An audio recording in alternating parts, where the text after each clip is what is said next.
buat kita semua, khususnya ini bulan Maulid Rasul, bulan Rabiul Awal, bulan kelahirannya Rasulullah Sallallahu Alaihi Wasallam, yang mana kita sebagai umat Muslim, sebagai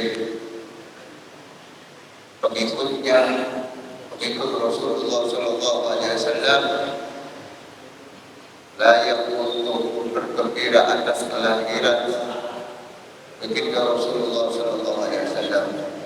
Bahkan sangat dianjurkan untuk kita mendapati di dalam hati kita rasa bahagia, rasa gembira akan datangnya bulan Maulidul Rasul, datangnya bulan kelahirannya Rasulullah Sallallahu Alaihi Wasallam. Ini adalah kewajiban buat kita semua. Dengan apa kita mempraktekkan kewajiban tersebut, yakni dengan memperbanyak sholawat kepada Rasulullah Sallallahu Alaihi Wasallam, memperbanyak amalan-amalan yang bisa membuat Rasulullah Sallallahu Alaihi Wasallam bangga, yang bisa membuat Rasulullah Sallallahu Alaihi Wasallam memandang kita, mendoakan kita, dengan menghidupkan sunnah-sunnahnya Rasulullah Sallallahu Alaihi Wasallam. Dan alhamdulillah, ini majlis, ini pengajian masih tetap berjalan, insya Allah bakal berjalan terus selama kita masih diberi kesempatan hidup di dunia ini, dan insya Allah bakal diteruskan oleh generasi-generasi setelah kita, amin ya rabbal alamin. Karena ini suatu keutamaan buat kita, khususnya warga Pekalongan, akan adanya pengajian di sini. Kalau kita mau menghayati, kalau kita mau berpikir sedikit, ini satu keutamaan yang sangat besar yang eman kalau disia-siakan. Untuk menghadiri atau meramaikan majelis di dalam masjid yang sangat mulia ini. Ini masjid bukan sembarang masjid.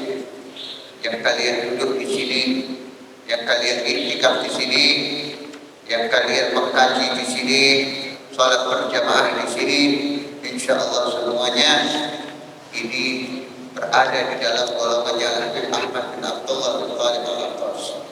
Beliau mendirikan, menghidupkan sunnahnya Rasulullah awal di masjid ini. Beliau menghidupkan sholat berjamaah di masjid ini. Beliau menjadi imam rawatib di masjid ini. Tamu-tamu dari luar, para ulama, para wali bin auliyaillah, semua berziarah menemui beliau di masjid ini. Kalau kita mau bilang, mungkin di Pekalongan ini masjid termasuk masjid yang paling afdal kalau mau dilihat daripada sisi keberkahannya. Cuman itu kadang kita tidak sadar, kadang kita tidak tahu, kadang kita malas, kadang kita berat untuk mengambil atau meraih keberkahan tersebut. Dan di dalam qiraah qasidah burdah ini, ya Allah, usahakan, saya minta sekali lagi, usahakan ini qasidah, ini bacaan burdah diramaikan. Usahakan semampunya, kalau bisa datang lebih awal, kalau bisa khusyuk dari awal mengikuti bacaannya. Usahakan ini jadikan rutinan yang paten buat kita dalam pembacaan qasidah Al-Martiyah Burdah. Tahun lalu alhamdulillah kita lihat sendiri, beberapa tahun, 2 tahun yang lalu, ketika penutupan majelis, beliau Al-Habib Abdullah Bagir sudah memberitahu kita, sebelum kita ini sudah ada yang seperti kita juga. Beliau senang, beliau bangga kita menghidupkannya lagi.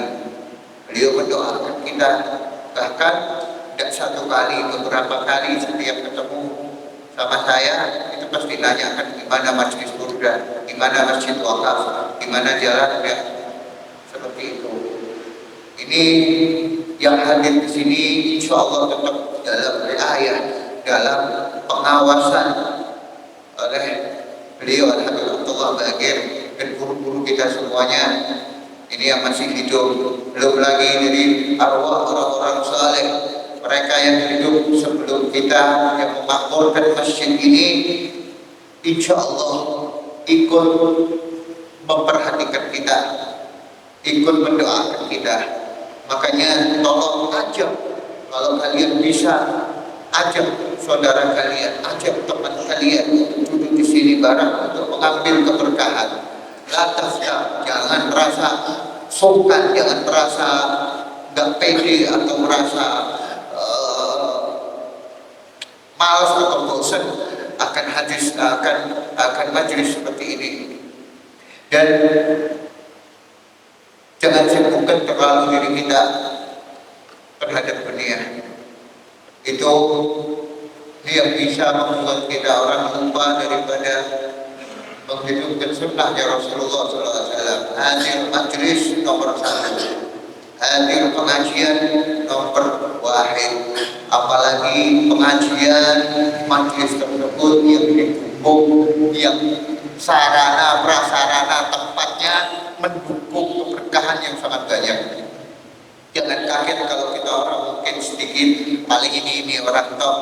Ya, dulu Habib Abdullah bin Ali Al-Haddad, beliau seorang wali besar, murid Imam Siti. Padahal beliau imam kabir, bahkan bisa diangkat menjadi mujaddid, menjadi imam madhab. Tapi muridnya cuma sedikit. Jadi la taftar, jangan waduh sepi, waduh la. Jangan lihatnya ini masjid, lihatnya ini pengajian. Ya, hidupkan ini, ambil manfaat, ambil faedah dari pengajian-pengajian yang kita dapat di sini, amalkan semampu kita. Insya Allah itu bisa menjadikan modal buat kita orang nanti dikumpulkan bersama para aulia, berada di dalam naungan Al-Habib Ahmad bin Abdullah bin Talib Al-Aqas.